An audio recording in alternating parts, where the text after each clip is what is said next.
Hello guys, it's Mia Kaloka again, and of course, welcome back to my channel.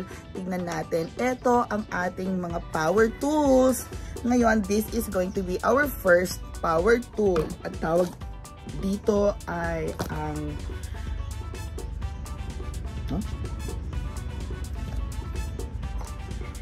chainsaw.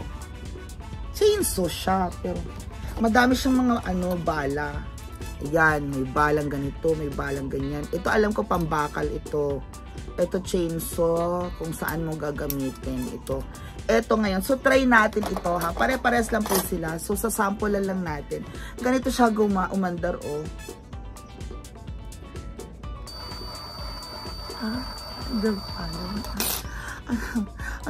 Alam mo, ito parang feeling ko ang pinaka magiging favorite ko na power tool.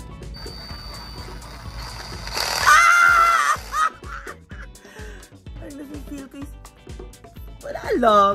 So anyway, ayan, lagyan natin siya ng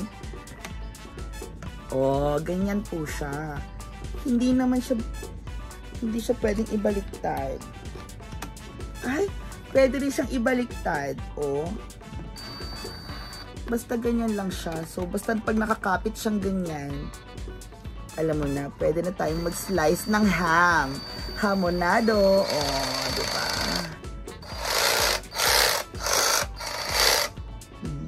Alam niyo na.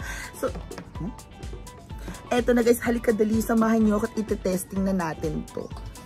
Let's go! So, ayan na nga guys, eto ang pinakamaganda natin sa sample ngayon sa ating chainsaw. Ay, hindi to chainsaw, sa ating saw machine, electric saw machine. So, eto, for example, di ba?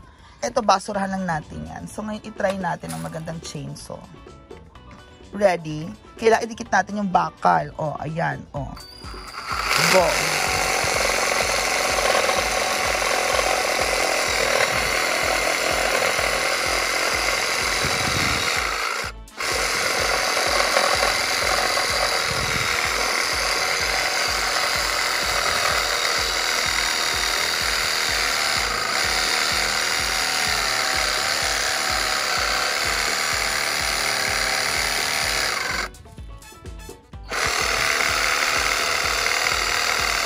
Dahan-dahan lang yan.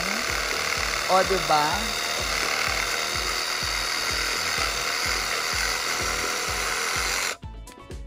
Diba? Ang linis ng ating... ilak muna natin. Ang linis yan, diba?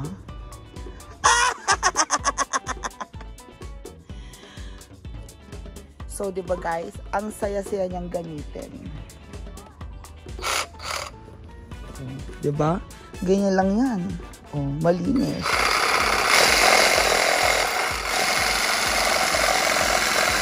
Yeah. Yeah. Yeah. I love the vibration. Diba guys? So, let's now go to the other tools. Diba?